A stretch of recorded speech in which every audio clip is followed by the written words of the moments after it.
આજે મેં આવો જે ફોટો મૂકેલો હતો, મતલબમાં કે આજે એક આવી પોસ્ટ મૂકેલી હતી કે જ્યારે આટલા દિવસથી હું ફેસબુકમાં ટાઈમ ના આપી શક્યો તો બધું ડાઉન ગયું છે આવકને એવું.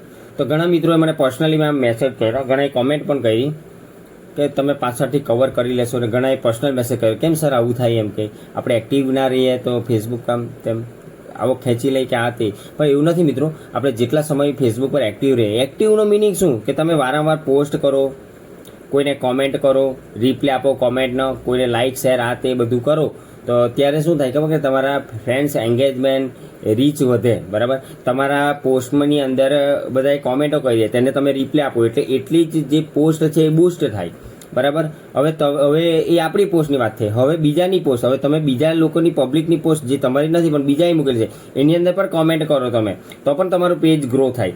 અને એની કોમેન્ટની અંદર પાછા તમને રિપ્લાય મળ્યો તો પણ તમારું પેજ ગ્રો થાય. તમે સમજી લેજો. એટલે બંનેના ટુ વે પ્રક્રિયા છે.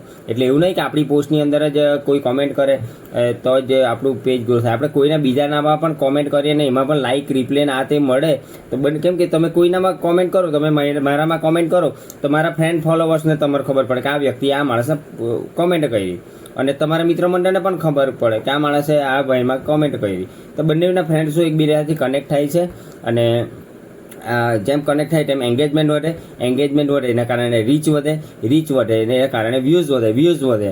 બરાબર, આ ત્રણેય વધે એટલે પછી આવક વધે. તો આ 3 દિવસ તો આટલા ઘણા દિવસ તો હું આ બધા કામમાં હતો, પરીક્ષાના તે ચૂંટણી કામના, તો એના કારણે બધું આ ડાઉન ગયું છે. બાકી દરરોજના હું આરામથી ચા પાણીનો ખર્ચો તો હું કાઢી લઉં, તમે સ્ક્રીનમાં જોઈ શકો. અને આવી ટ્રીપ એન્ડ ટ્રીક શીખવું હોય તો સબસ્ક્રાઇબ ગ્રુપમાં જોડાઈ જજો. હવે 3 દિવસ થયા છે, નહીં તો પછી ફી વધવાની, 1લી તારીખથી ફી વધવાની છે. તો બરાબર મિત્રો, એક મહિનાની આપણે મુદત આપલી હતી ઓછી ફીમાં, તો હવે ફી વધશે. તો જેટલાય શીખવું હોય એ લોકો બંને પેજ ગૌરાંગ પટેલ છે એની અંદર સબસ્ક્રાઇબ કરી તમે શીખી શકો છો. મરજી તમારી. ચાલો, ધન્યવાદ.